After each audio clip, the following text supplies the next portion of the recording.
Hi అండి. అందరికీ నమస్కారం. Welcome to talks with me. ఎలా ఉన్నారండి అందరూ? నేనైతే చాలా అంటే చాలా బాగున్నాను. మీరందరూ కూడా ఇంకా బాగుండాలని మనస్ఫూర్తిగా కోరుకుంటున్నాను. ఇవాల్టి వీడియోలో 15,000 బడ్జెట్ ప్లాన్‌తో పాటు 5 tips to overcome from the stress అండి. అది కూడా మనీ మేనేజ్‌మెంట్ విషయంలో. అలానే 15,000 జీతంతో 50,000 రూపాయల గోల్డ్ లోన్‌ని ఏ విధంగా క్లియర్ చేయొచ్చు? ఇంటి ఖర్చులు పోను, అలానే ఫిక్స్డ్ సేవింగ్స్ గానీ, గోల్డ్ సేవింగ్స్ గానీ పోను ఏ విధంగా 15,000 జీతంతో 50,000 రూపాయల గోల్డ్ లోనును క్లియర్ చేయవచ్చు అనేది చూద్దాము. ఈ ప్లాన్ చెప్పమని మధు గారైతే అడిగారండి. తను ఒక చిన్న స్కూల్ టీచర్ అంట. ప్రైవేట్ స్కూల్ టీచర్ అంట. వాళ్ళ ఇంటి ఖర్చులు ఎలా ఉంటాయి అనేది అన్నీ కూడా కామెంట్ సెక్షన్‌లో తెలియజేశారు. ఈ వీడియో వారి కోసమే అని చెప్పొచ్చండి. వారికే కాకుండా మన ఫ్యామిలీలో ఎవరికైనా యూజ్ అవుతుంది అనే ఉద్దేశంతో 15,000 బడ్జెట్ ప్లాన్ అనేది ఈ వీడియోలో మీ అందరికీ షేర్ చేస్తున్నానండి. అలానే మనీ మేనేజ్మెంట్ పరంగా స్ట్రెస్ ఎవరికైనా ఉంటే ఈ 5 టిప్స్ కూడా యూజ్ అవుతాయి అని చెప్పేసి నేను అనుకుంటున్నాను. ఇక మనమైతే మన టాపిక్‌లోకి వెళ్ళే ముందు ఎవరైనా ఈ ఛానల్‌ని ఫస్ట్ టైం చూస్తున్నట్లయితే సబ్స్క్రైబ్ చేసుకొని సపోర్ట్ చేయండి. అలాగే ఒక చిన్న లైక్ ఇచ్చి వీడియోని మరింత ముందుకు తీసుకెళ్ళండి. వీడియోపై అభిప్రాయాన్ని నాకు కామెంట్ సెక్షన్‌లో తెలియజేయండి. వీడియోస్ బాగుండి మీ అందరికీ నచ్చుతున్నాయి, అలాగే ఎంతో కొంత ఉపయోగకరంగా ఉన్నాయి, ఎవరో ఒకరికి యూజ్ అవుతుంది అని చెప్పేసి మీరు అనుకుంటే మీ ఫ్రెండ్స్ అండ్ ఫ్యామిలీకి కూడా షేర్ చేయండి. ఇక ఆలస్యం కాకుండా మనం మన టాపిక్‌లోకి అయితే వెళ్ళిపోదాము. కొత్త ఉదయంలో సరికొత్త ఆశలతో మరొక రోజులోకి మనందరికీ స్వాగతం అండి. ఇక మనమైతే మన టాపిక్‌లోకి వెళ్ళిపోదాము. 15,000 బడ్జెట్ ప్లాన్, అలానే మనీ మేనేజ్మెంట్ పరంగా ఎవరికైతే కొంచెం స్ట్రెస్ ఫీల్ అవుతారో వాళ్ళకి ఈ 5 టిప్స్ కూడా యూజ్ అవుతాయి అని చెప్పేసి నేనైతే అనుకుంటున్నానండి. ఈ స్ట్రెస్ అనేది ఓన్లీ మనీ మేనేజ్మెంట్ విషయంలోనే కాదు, ఇప్పుడు మనం జీవిస్తున్న జీవనశైలి విధానం కావచ్చు, పోటీ ప్రపంచం వల్ల ప్రతిదీ కూడా అందరికీ కూడా ఈ స్ట్రెస్ అనేది ఇంచుమించు ఉంటుందనే చెప్పచ్చు కదండి. చదువుకునే పిల్లల దగ్గర నుండి రిటైర్ అయిన వాళ్ళ వరకు కూడా ఏదో ఒక రూపంలో ఈ స్ట్రెస్ అయితే ఉంటుంది. మనది మనీ సేవింగ్ కంటెంట్ కాబట్టి మనీ మేనేజ్మెంట్ విషయంలో ఎవరైతే ఎక్కువగా స్ట్రెస్కి గురవుతున్నారు అనేది ఈ వీడియోలో చూద్దామండి. అంటే రకరకాల విషయాలకి ఈ స్ట్రెస్ అనేది వస్తుంది, కానీ మన కంటెంట్ మనీ సేవింగ్ కంటెంట్ కాబట్టి మనము దాని గురించే మాట్లాడుకుందాము. జీతం తక్కువగా వస్తుందని కొంతమంది ఒత్తిడికి గురి అయితే అప్పులున్నాయని ఇంకొంతమంది ఒత్తిడికి గురవుతారండి. అలానే వచ్చిన జీతాన్ని ఎలా ఖర్చు పెట్టాలో తెలియక అధిక ఖర్చులు చేసి ఇంకొంతమంది ఒత్తిడికైతే గురి అవుతారు. అలానే మనీ ఉన్నప్పుడు ఎక్కువగా ఖర్చు పెట్టేసి ఒక్క రూపాయి కూడా ఆదా చేసుకోకుండా లేనప్పుడు బాధపడేవాళ్ళు ఇంకా ఎక్కువ ఒత్తిడికైతే గురవుతారండి. అలానే జాబ్ లేని వాళ్ళు, జాబ్ కోసం ట్రై చేసేవాళ్ళు, ఎక్కువగా చదువుకున్నా సరే వారి చదువుకు తగ్గట్టు ఉద్యోగాలు రాని వాళ్ళు, చిన్న చితక ఉద్యోగాలు చేసుకుంటూ ఇంటి ఖర్చులను అది మేనేజ్ చేయలేని వాళ్ళు ఎక్కువగా ఒత్తిడికైతే గురవుతూ ఉంటారు. ఇప్పుడున్న రోజులలో రూపాయి లేకపోతే ఎవరికీ విలువ లేదండి. మనీ పరంగా మానసిక ఒత్తిడే ఎక్కువయ్యింది అని చెప్పేసి అనుకుంటే బంధువులలో చులకన, అంటే మనీ లేదని చెప్పేసి చాలామంది చులకనగా చూస్తూ ఉంటారు కదా. అందరూ కాదండి, కొంతమంది మాత్రమే. అలానే ఫ్రెండ్స్ కూడానండి, మనీ ఉంటే మన దగ్గరికి వస్తారండి. ఒక్కసారి మనీ లేకపోయేసరికి ఎవరు కూడా పట్టించుకోరు. ఇది అందరికీ తెలిసిన సత్యమే. కానీ అందరూ అలానే ఉంటారని ఏమి చెప్పడానికి లేదండి. కొందరైతే అలా ఉన్నారు అని చెప్పచ్చు. అందున ఈ రోజుల్లో రూపాయి లేనిదే బయటికి అడుగు పెట్టడానికి కూడా లేకుండా ఉంటుందా? అసలు కుదరనే కుదరదండి. తాగే నీళ్ళ దగ్గర నుంచి ప్రతీదీ కొనుక్కోవలసే వస్తుంది. పీల్చే గాలి ఒకటి కొనుక్కోవట్లేదేమో కానీ కరోనా టైంలో పీల్చే గాలి కూడా కొనుక్కున్నామండి. ముందైతే మనీ మేనేజ్మెంట్ విషయంలో ఈ ఒత్తిడిని తగ్గించడానికి ఒక 5 చిట్కాలైతే చెప్తాను అని చెప్పేసి అన్నాను కదండి. అందులో ఫస్ట్‌ది ఎర్న్ మోర్ మనీ అండి. అంటే మనకి ఈ 15,000 సరిపోవట్లేదు. అంటే ఇక్కడ నేను 15,000 బడ్జెట్ ప్లాన్ చెప్తున్నాను కాబట్టి దీని గురించి మాట్లాడుతున్నాను. ఈ 15,000 బడ్జెట్ సరిపోవట్లేదు అనుకున్నప్పుడు మనం కొంచెం మనీని ఎర్న్ చేయడానికి ట్రై చేయాలండి. ఇది ప్రతి ఒక్కళ్ళు చెప్పే మాటే. ఇంకా ఎక్కువ సంపాదించడానికి ట్రై చేయాలి అని చెప్పేసి. ఒకవేళ అలా ట్రై చేసే అవకాశం లేకపోయినా ఇంటి బాధ్యతల వల్ల కావచ్చు, లేదా ఉన్న దానిని సంపాదించడానికే టైం సరిపోవట్లేదు, ఇక పార్ట్ టైం ఎలా కుదురుతుంది అనుకునే వాళ్ళు కావచ్చు. కారణం ఏదైనా సరే ఇప్పుడు ఉన్న రోజుల్లో ఉన్న దానిని సంపాదించడానికే టైం సరిపోతుంది. ఇక మళ్ళీ కొత్తగా దారులు ఎలా వెతుక్కునేది అని చెప్పేసి అనుకునేవాళ్ళు సేవింగ్స్ ఎక్కువ చేయాలండి. అంతే మరి. అయితే మనీని సంపాదించనైనా గలగాలి. లేదు అనుకుంటే సేవింగ్స్ అయినా ఎక్కువ చేయగలగాలండి. పార్ట్ టైం జాబు చేయలేము అనుకున్న వాళ్ళు కనీసం ఎక్కువ సేవింగ్స్ చేసుకోవాలండి. అంటే ఖచ్చితంగా ఖర్చులను అయితే తగ్గించుకోవాలి. ఉన్న ఖర్చులకే డబ్బులు సరిపోవట్లేదు, ఇక ఖర్చులని ఎలా తగ్గించుకోవాలి అని చెప్పేసి కూడా చాలామంది అనుకుంటూ ఉంటారండి. మనము ఖర్చులని ఎక్కడ తగ్గించుకోవాలి, ఎలా తగ్గించుకోవాలి అనేది మనకొచ్చే ఆదాయాన్ని మనం ఒక బడ్జెట్ ప్రణాళిక రూపంలో వేసుకుంటేనే తెలుస్తుందండి. ఎక్కడ ఎక్కువ ఖర్చు అవుతుంది, ఎక్కడ ఖర్చు పెట్టట్లేదు అనేదిని. కాబట్టి ఒక చిన్న బడ్జెట్ ప్లాన్ వేసుకుంటే మనం ఎక్కువ ఎక్కడ అధికంగా ఖర్చు పెడుతున్నాము అనేది తెలుస్తుంది. ఆ విధంగా మనమైతే ఖర్చులను కొంచెం తగ్గించుకోవడానికి ట్రై చేయాలి. ఒకేసారి మార్చుకోమని నేనైతే చెప్పనండి. ఎందుకంటే అందరి విషయంలో ఖర్చులు ఒకే విధంగా ఉండదు. కాబట్టి ఖర్చులను ఎలా తగ్గించుకోవాలి అనేది ఆలోచించుకోగలగాలి. లేదా ఆదాయాన్ని ఎలా పెంచుకోవాలి అనేది కూడా ఆలోచించుకోగలగాలండి. ముఖ్యంగా మనీ మేనేజ్మెంట్ విషయాల్లో ఒత్తిడికి గురి అవుతున్నప్పుడు ఒక ఇంటి ఇల్లాలిగా మనం కూడా మనకి చేతనైనంత వరకు కూడా ఖర్చులను తగ్గించడానికే ట్రై చేయాలండి.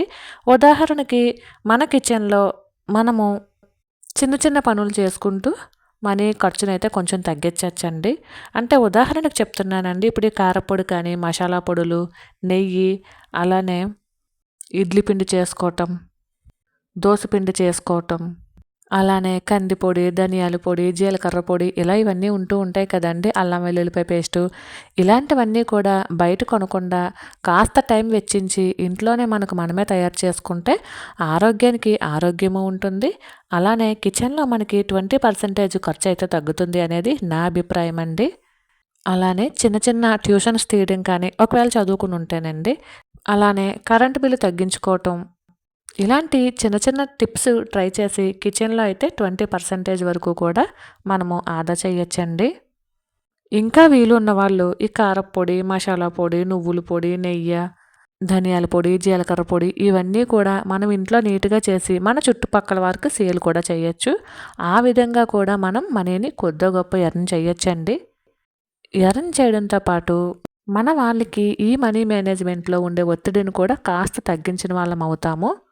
అలానే ఎక్కువగా బయట ఫుడ్ అది తినకుండా ఇంట్లోనే కుక్ చేసి మనము మన ఫ్యామిలీ మొత్తం కలిసి తిన్నామనుకోండి. అంటే ప్రతిరోజు కలిసి తినడానికి కుదరకపోవచ్చండి. కనీసం వారానికి ఒక రోజో 2 రోజులో పెట్టుకుని కుటుంబం అంతా కలిసి తినడం వలన ఎంత హ్యాపీగా ఉంటుందండి. దాని వలన కొంచెం ఒత్తిడైతే తగ్గుతుంది కదా. అలానే ఇంట్లోనే వండుకు తినడం వలన మనకి కొంచెం మనీ పరంగానూ కలిసొస్తుంది, ఆరోగ్యపరంగా కూడా కలిసొస్తుందండి. అలానే ప్రతి నెల హోటల్‌కి అంటే రెస్టారెంట్‌లకి అది వెళ్ళి ఫుడ్ తినకుండా 2 నెలలకి ఒకసారి ఈ రెస్టారెంట్‌కి అది వెళ్ళి ఫుడ్ అది తిని ఎంజాయ్ చేయటం మంచిది అనేది నా అభిప్రాయము. అంటే మీరు నాకు చెప్పినటువంటి విషయంలో ప్రతి నెల అంటే నెలకొకసారి రెస్టారెంట్‌కి వెళ్తాము అని చెప్పేసి కామెంట్ సెక్షన్‌లో పెట్టారు కదా. దాని గురించి అయితే ఇక్కడ నేను ప్రస్తావించానండి. ఇక మూడవది అలానే ఇక మూడో విషయానికొచ్చేస్తే austerity gives some positivity effects in our life అండి. మనము మనీ పరంగా, ఖర్చుల పరంగా కొంచెం కఠినంగానే ఉండాలండి.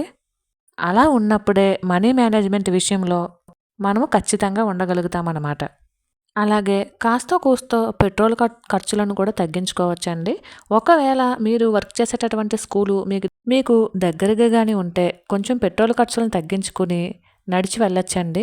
సరదాగా పిల్లలతో అంటే మీ స్కూల్ పిల్లలతో కలిసి వెళ్ళడం కూడా మనసుకి చాలా ప్రశాంతతనైతే కలిగిస్తుంది అని నేనైతే అనుకుంటాను.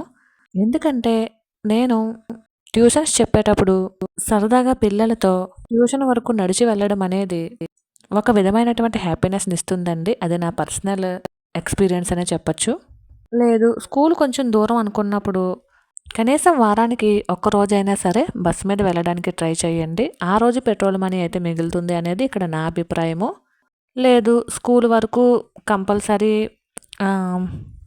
వెహికల్ అనేది వాడాలి అని చెప్పేసి అనుకుంటే కనుక స్కూల్ వరకు వెహికల్స్ వాడుకొని చిన్న చిన్న పచారీ కొట్లకి ఏమైనా వెళ్ళినప్పుడు లేదంటే కూరగాయల షాపులకు వెళ్ళినప్పుడు ఇంటికి దగ్గరలో ఉన్నటువంటి ఏమైనా షాప్స్కి వెళ్ళాలి అనుకున్నప్పుడు నడిచి వెళ్ళడం అనేది ఉత్తమమైన లక్షణము. నడవడం వల్ల కాస్త ఒత్తిడి కూడా తగ్గుతుందండి. అలానే వ్యాయామానికి వ్యాయామము అయినట్టు ఉంటుంది. మనకి కాస్త ఒత్తిడి తగ్గడం వలన మన మైండ్ కొంచెం ఫ్రీగా కూడా ఉంటుంది.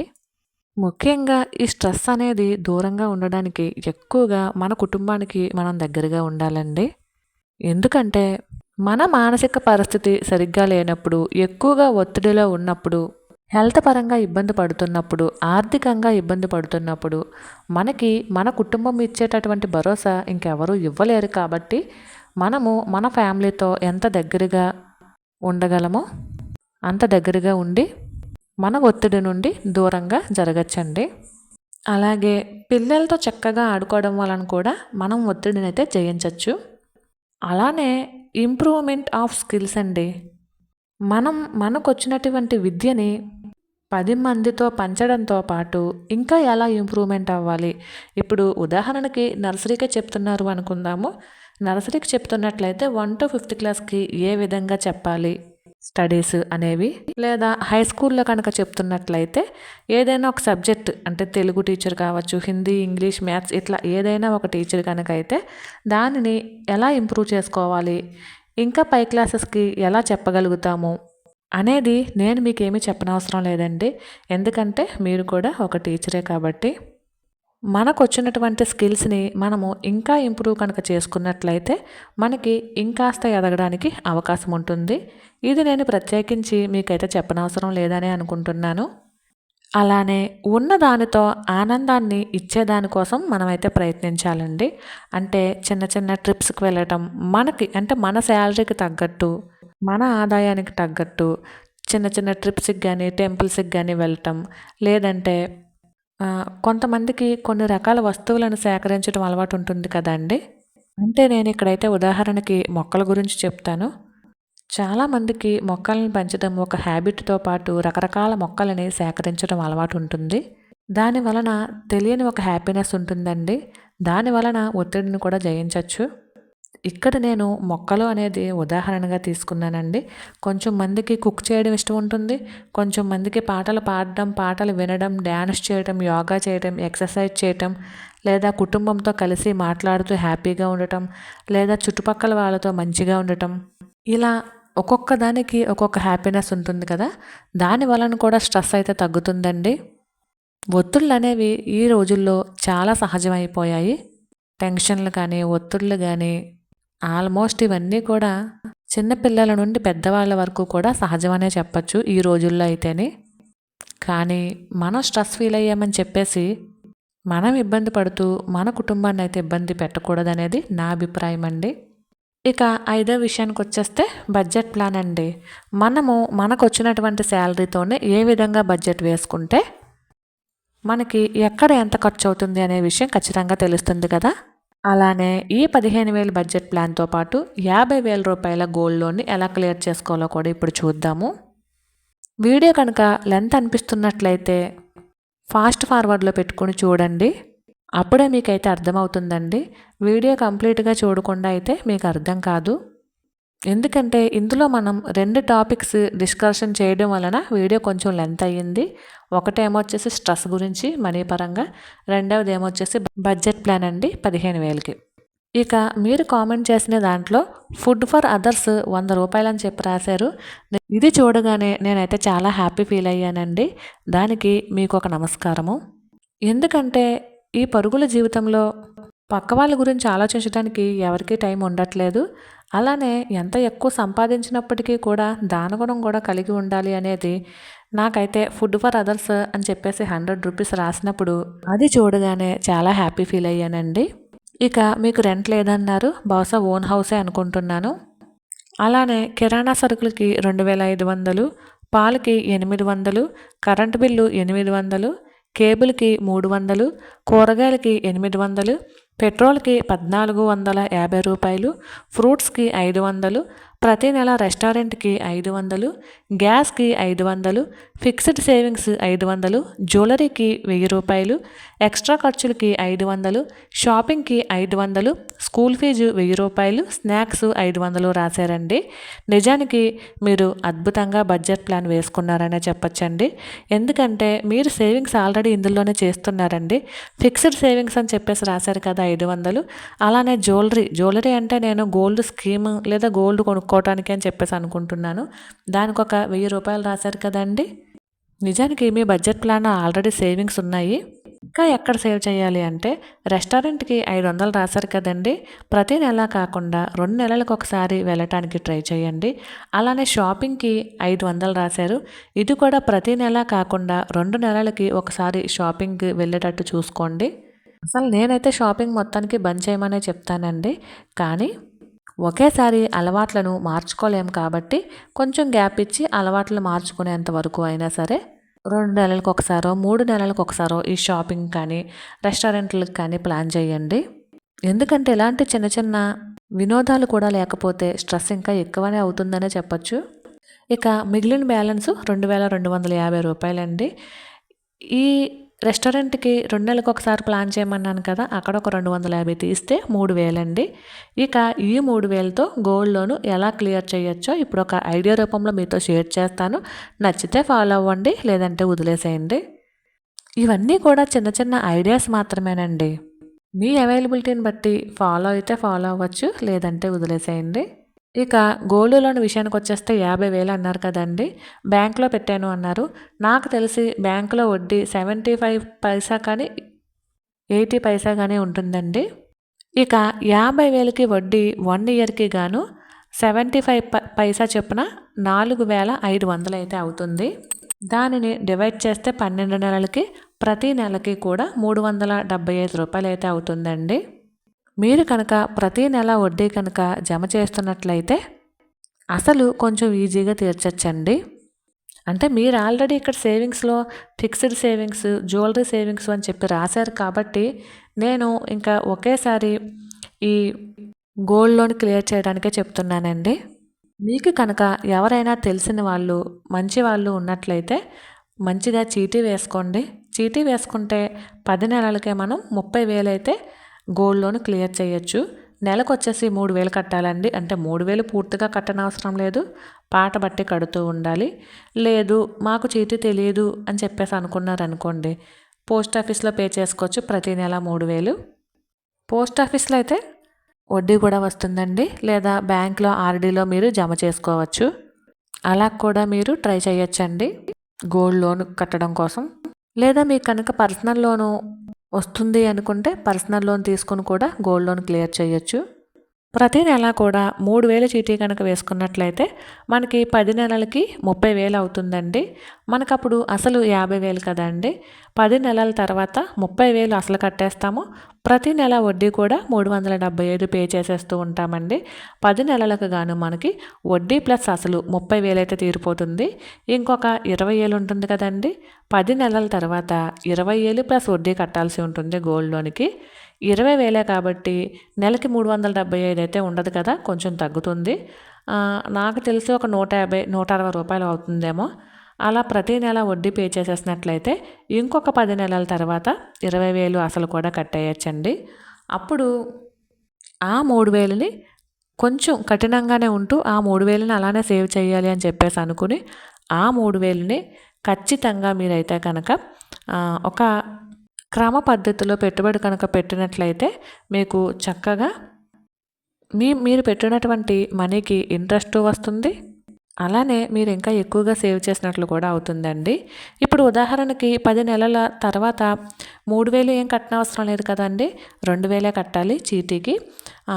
ఇంకొక 1000 ఉంటుంది. ఆ 1000ని ఒక 500 పోస్ట్ ఆఫీస్లో కానీ, ఒక 500 మీకు మ్యూచువల్ ఫండ్స్ కనుక తెలుసుంటే మ్యూచువల్ ఫండ్స్లో పెట్టచ్చు. తెలియదు అనుకున్నప్పుడు ఆర్డీ కట్టుకోవచ్చండి. ప్రతి నెల 500.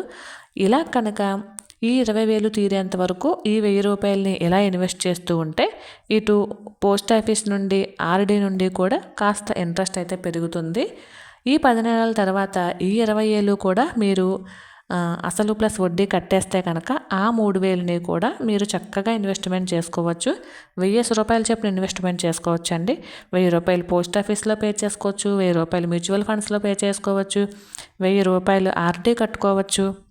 లేదు ఇందాక జ్యువెలరీకి 1000 అని చెప్పి రాశారు కదా, దానిలోనే ఇంకో 1000 రూపాయలు వేసుకుని చక్కగా గోల్డ్ కూడా తీసుకోవచ్చు.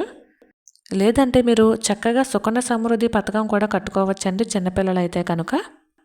అందులోకి ఆడపిల్లలైతే కనుక చక్కగా సుకన్య సమృద్ధి యోజన పథకం కూడా ఈజీగా కట్టుకోవచ్చు.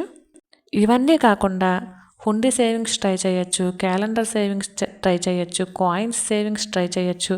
ఇవన్నీ కూడా మన ఛానల్లో ఉన్నాయండి. ఒకసారి అవసరం అనిపిస్తే చెక్ చేయండి. మరి మీకైతే అర్థమయ్యేటట్టే చెప్పాను అనుకుంటున్నానండి. ఇప్పటికే వీడియో చాలా లెంత్ అయిపోయింది.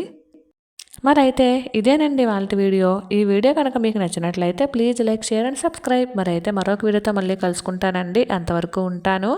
బాయ్ అండి. Thank you for watching.